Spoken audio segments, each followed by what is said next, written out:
ওকে, তো আজকে আমরা করতে চলছি মাইনক্রাফটের যত রকমের এমএলজি আছে সব একসাথে ট্রাই করতে চলছি। তো দেখা যাক আমরা করতে পারি কিনা। রুহি, কি মনে হয় করতে পারবো? ফার্স্ট এমএলজি আমাদের ওয়াটার বাকেট, কি মনে হয় পারবো? হ্যাঁ, এই তো পেরে গেছি, কোনো ব্যাপারই না। তো চলো এই বোর্ডটা কেটে ভাঙো ভাঙো ভাঙো। তো নেক্সট এমএলজি হচ্ছে আমাদের স্নো বাকেট, দেখতে পারবো নাকি? হ্যাঁ, অবশ্যই পারবো, কারণ আমি এমএলজি গড়। আর একটা স্লাইম বাকেটও বাকি আছে, দেখি এটা পারি নাকি। ও ভাই ও ভাই ও ভাই, এটাও তো সহজ ভাই, কোনো ব্যাপারই না। ঘুমিয়ে যাই। রুহি, পারবো? ভাইন এমএলজি টুইস্টেড ভাইন পারবো আমি? ইয়েস ব্রো, কোনো ব্যাপারই না ব্রো, এসব ছোট মানুষের এমএলজি। কারোর যদি টক্কর দেওয়ার থাকে তাহলে সে টক্কর দিতে আইসো। এই ল্যাগ করলো কেন এটা?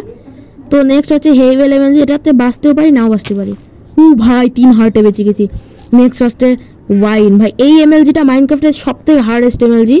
করা যাক, পারবো রুহি? ইয়েস ইয়েস, পেরে গেছি পেরে গেছি। রুহি চাচাও, ইয়ে। তো আমরা বোর্ড ক্লাস করি, দেখি পারি নাকি। তো বোর্ড ক্লাস তো হলো না। যদি তোমরা চাও যে আমি নেক্সট ভিডিওতে বোর্ড ক্লাস সম্পূর্ণ করে দেখাই, তাহলে কমেন্ট করে জানাবে, এবং নেক্সট কি গেম খেলবো সেটাও কমেন্ট করে জানাবে অবশ্যই। যে